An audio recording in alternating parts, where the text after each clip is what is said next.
Hi guys, welcome to Be a Technophile.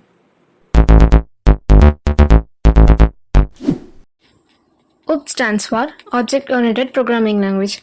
Procedural Programming Language na data operation perform பண்ண procedures or method எழுத use ஆகும்.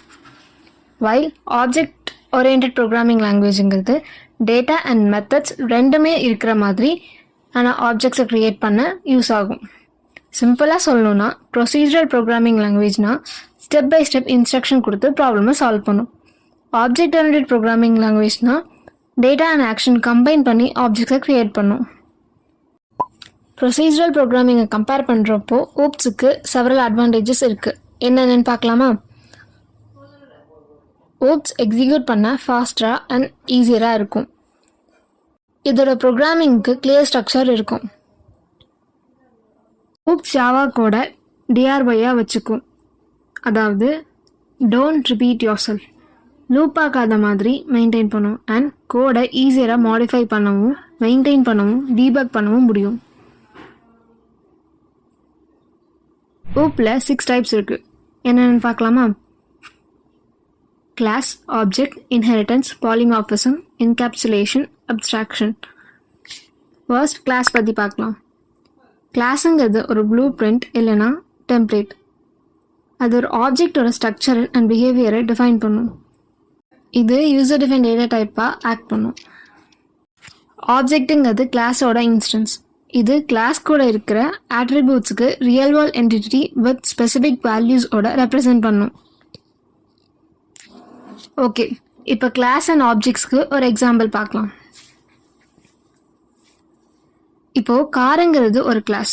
அதில் BMW, Audi, Jaguar, Rolls Royce இதெல்லாம் ஆப்ஜெக்ட். Next encapsulation. Data and function ஒரு single unit. அதாவது ஒரு கிளாஸ்க்குள்ளே கம்பைன் பண்ணி outside interference and misuse பண்ணாமல் சேஃபாக ப்ரொடெக்ட் பண்ணும். இப்போ மெயின் கிளாஸ் க்ரியேட் பண்ணிட்டாங்கன்னா மற்ற கிளாஸ்னால அந்த கிளாஸை ஆக்சஸ் பண்ண முடியாது. என்கேப்சுலேஷன்னா கோடை பைண்ட் பண்ணி ஒரு சிங்கிள் யூனிட்டாக வச்சுக்கும். எக்ஸாம்பிள், ஒரு கேப்சூல் எடுத்துக்கிறோம். அதில் செவரல் மெடிசின்ஸ் மிக்ஸ் ஆகிருக்குமா? அது மாதிரி இப்போ ஒரு கிளாஸ் இருக்குன்னா அதை ப்ரைவேட் ஆக்சஸ் மாடிஃபை யூஸ் பண்ணி நம்ம என்கேப்சுலேட் பண்ணிக்கிறோம். அப்ஸ்ட்ராக்ஷனுங்கிறது யூசருக்கு அன்னெசரி டீட்டெயில்ஸை ஹைட் பண்ணிவிட்டு நெசசரி இன்ஃபர்மேஷனை மட்டும் ஷோ பண்ணும். எக்ஸாம்பிளுக்கு இப்போ நம்ம ஏடிஎம் மிஷினில் அமௌண்ட் எடுக்கிறோன்னு வச்சுக்கோங்க. நம்ம என்ன பண்ணுவோம்? ஃபர்ஸ்ட் கார்டை இன்சர்ட் பண்ணிட்டு அப்புறம் ஸ்க்ரீனில் இருக்க கொஷினுக்கு மட்டும் ஆன்சர் பண்ணுவோமா?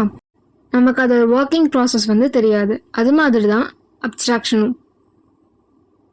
நமக்கு என்ன வேணுமோ அது மட்டும் காமிக்கும். அதோட பிஹைண்ட் ஒர்க்கிங் ப்ராசஸ் நமக்கு தெரியாது. இன்ஹெரிட்டன்ஸ் என்ன பண்ணுன்னா எக்ஸிஸ்டிங் கிளாஸோட பிஹேவியர் அண்ட் ப்ராப்பர்ட்டிஸை நியூ கிளாஸ்க்கு இன்ஹெரிட் பண்ணும். எக்ஸாம்பிளுக்கு இப்போ நம்ம அப்பா அம்மாவோட பிஹேவியர்ஸ் அண்ட் கேரக்டரிஸ்டிக்ஸு நம்மக்கிட்ட இருக்குல்ல, அந்த மாதிரி தான் இன்ஹெரிட்டன்ஸ் பர்ஃபார்ம் ஆகும். பாலிமார்ஃபிசம். சிம்பிளாக சொல்லணும்னா polymorphism means taking more than one form. அதாவது மெனி கிளாஸஸ் ரிலேட்டடாக இருக்கும் இன்ஹெரிட்டன்ஸ் மூலயமா. எக்ஸாம்பிளுக்கு அதாவது சேம் பர்சன் டிஃப்ரெண்ட் சினாரியோஸில் டிஃப்ரெண்ட் ரோல்ஸ் பண்ணுறது தான் polymorphism. Thanks for watching. Like, share and subscribe to Be a Technophile for more videos.